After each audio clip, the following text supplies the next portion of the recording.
لکه ولې شراب څکي ډېر خلک یې څکي ږیره ولې وړه کوي ډېر خلک یې وړه کوي ږیره ولې خرې ډېر خلک یې خرې دا پیسې ولې په ځان پسې راکاږي ډېر خلک یې راکاږي دوکې ولې کوي ډېر خلک یې کوي حرام ولې خوري ډېر خلک یې خوري خو مسلې دې ټوله ګډوډه کړه که دا تله دې ولګوله ځکه ډېروالی او کموالی په دې حق نه معلومیږي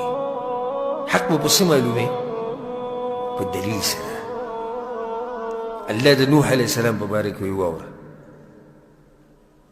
وما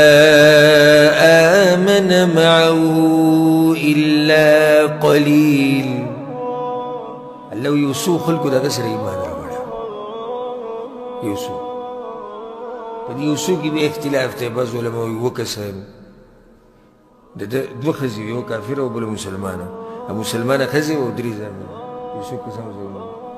زیات زیات وایي اتیا کسان زه اتیا واله اوس یو طرف ته نوح علیه السلام مکمل قوم او بل طرف ته څو کسان دي اتیا کم یو په حقه دي شریعت خو دا وایي چې اتیا په حقه دي خو د جاهلیت د تلې مطابق کم په حقه دي ډېر په حقه دي ځکه چې کم دي اتیاو ته وګوره او دغو ته وګوره د اتیا خو لا بیا هم ښه دي ما ته اوس یو حدیث بیان کړی په کتاب التوحید کې پیغمبر صلی الله علیه وسلم وی ما دا امتونه ولیدي ټول عرضت علی الامم وی بعض پیغمبران مې ولیدي چې د هغه سره لږ کسان رأیت النبي ومعه الرهط والنبي ومعه الرجل او الرجلان بعض پیغمبران به د قیامت په ورځ راشي او یو ملګری به یا به دوه ملګري دوی برګې سره پوره دعوت یې چلولی دی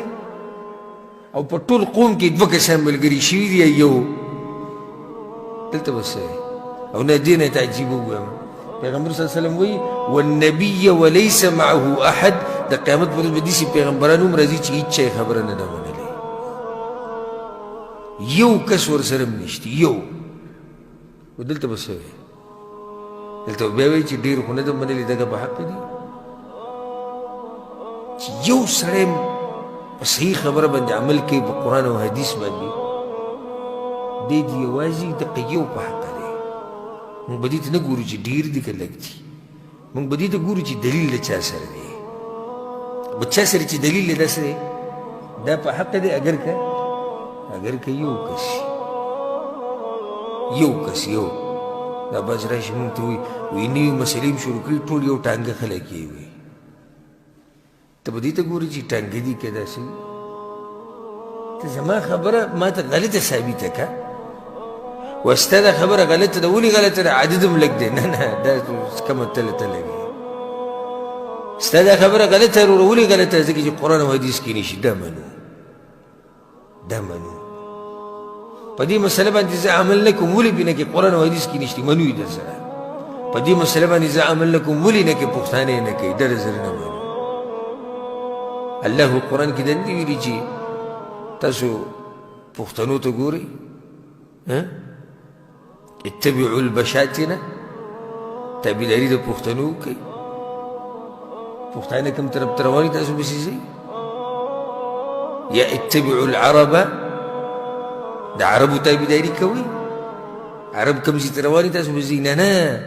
اتبعوا ما انزل الیکم من ربکم اسمان نه چې څه راغلي د هغې تابعداري وکړه اکه بیا ته یو ته په حقه یې ټول قوم په ناحقه دی ته یو په حقه یې دا به نه وي چې یاره دا یو کس دی موږ پسې راشي که اکثر خلک وایي موږ چې کله څه مسله واورو قرآن او حدیث دلیل پې واورو دلته درسونو کې به بیان کوو وي خلک راځي ښه لکه به یې ټول کلي کې ته پوهېږي دا مسلې پرېږده ټول کلي کې ته پوهېږي دې ته وګوره چې ټول کلي سره څه دلیل دی او د یو سره څه دلیل دی ستاسو دا ذهن ځواب په دې مسلې ورځي که نه دا کومې مسلې چې د زه نن بیانوم ورب الکعبه که چا په غور سره واورېدې دا ذهن به یې رڼا شي رڼا موږ په تیرو کې پراته یو پلار نیکه لار راونیسه ډېر دي او که لږ دي دا ټولې جاهلیت خبرې دي ها زه درته یو دلیل ښیم پیغمبر صلی الله علیه وسلم وایي او دا حدیث په صحیح مسلم کې دی بدأ الإسلام غريبا وسيعود غريبا كما بدأ